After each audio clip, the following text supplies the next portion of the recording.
Hi y'all, I'm Fallen Ninja and welcome to the History of Animation Studios, where today we're going to be talking about MGM.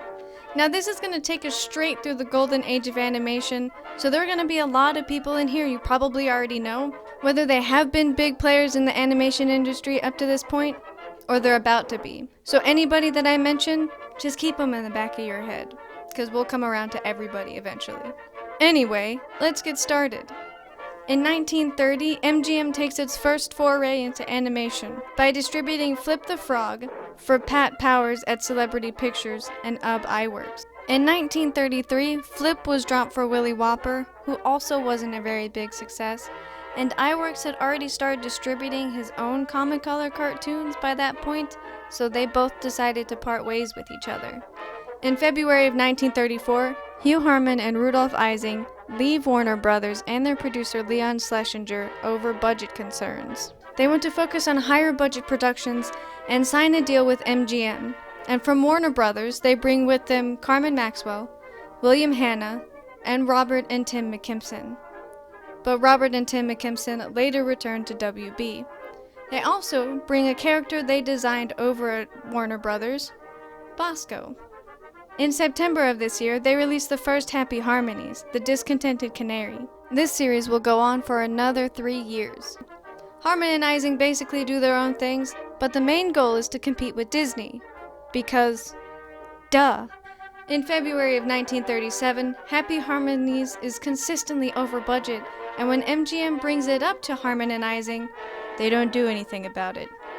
So they decide to fire Harman and Ising to open a new studio and take most of their staff with them.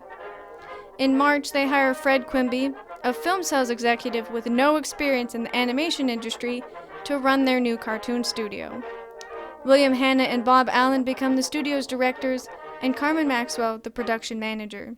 As head of this new cartoon department, Quimby's first order of business is to poach talent from other studios, which includes, but is not at all limited to, Frizz Lang he gets from WB, Emery Hawkins from Screen Gems, and much of Terrytoon's top staff. A few notable people are Joseph Barbera, Jack Zander, Ray Kelly, Dan Gordon, and George Gordon.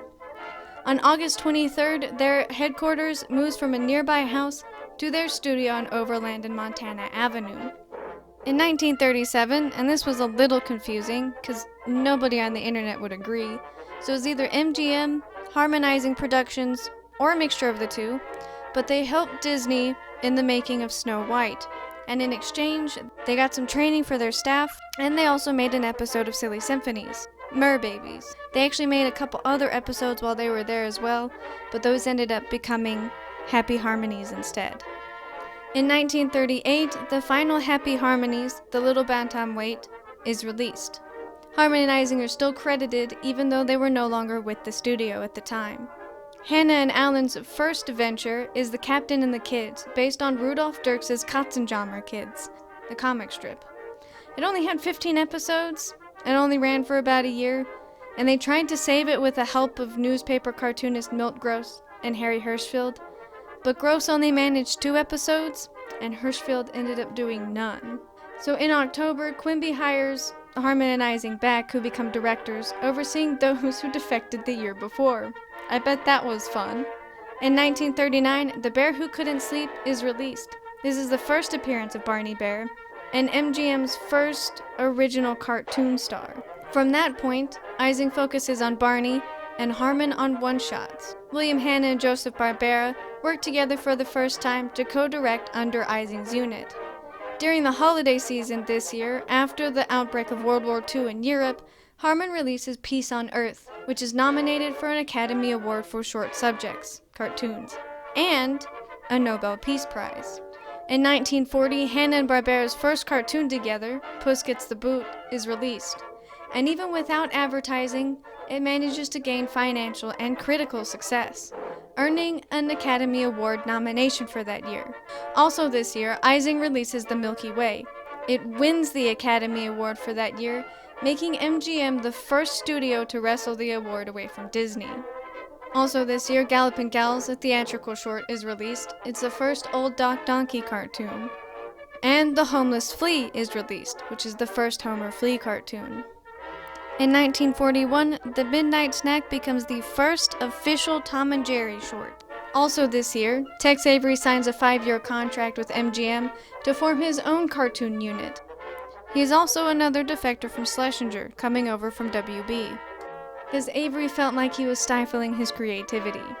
Now this was a little confusing, but from what I gathered, this is about the time that Harmon leaves MGM, and he ends up taking over iWorks' old studio with Mel Shaw. Mel Shaw is a Disney veteran, and they use the studio to create training videos for the Army. Hanna-Barbera and team work on Tom and Jerry exclusively, except for Gallopin' Gals, Officer Pooch, which comes out in 41, War Dogs, which comes out in 43, Goodwill to Men, which comes out in 55, which we are going to get to much later, and the last 7 Droopy shorts, which I actually haven't mentioned yet, so spoilers, I guess. In 1942, Avery officially starts working under Quimby at MGM. He ends up taking Harmon's place, I believe. His first short is Blitz Wolf, which is nominated for an Academy Award. The Tom and Jerry short Dog Trouble is the first appearance of Spike the Dog. In 1943, this was also confusing, but this is probably about the time that Ising leaves to join the military, and George Gordon takes over his unit. He only makes 3 cartoons before leaving later that year. Red Hot Riding Hood is released this year. It is the first appearance of Red, who we are going to see later. Another Tom and Jerry short, The Yankee Doodle Mouse, is the first Tom and Jerry to win an Academy Award. Barney Bear and the Uninvited Pest comes out this year, and it is the last MGM cartoon that was made by Ising. In 1944, Screwball Squirrel, an Avery cartoon, is the first appearance of Screwy Squirrel. Another Tom and Jerry short, Mouse Trouble, wins an Academy Award. In 1945, Jerky Turkey is released by Avery. It's the first appearance of Sylvester. And another Tom and Jerry short, Quiet Please, wins the Academy Award for this year. In 1946, Quimby asks Preston Blair and Michael Law to direct a new series of Barney Bear cartoons, then apparently changes his mind after only 3. I only found a couple places that mention this, because somewhere in the filmography I found 4 Barney Bear cartoons that were actually directed by them, but I don't know how accurate that is. But the whole situation just seems funny to me, because I just imagine Quimby being like, hey, can you guys make these cartoons for me? And then after he sees 3, he's just like, actually, I think that'll do for now.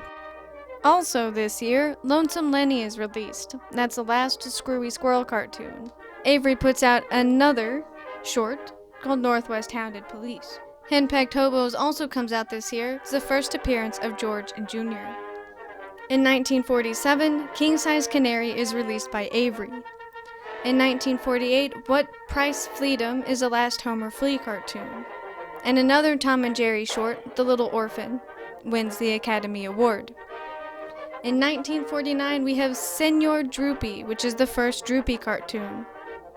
And then another cartoon by Avery, Little Rural Riding Hood. That's a tongue twister. It's another Red cartoon.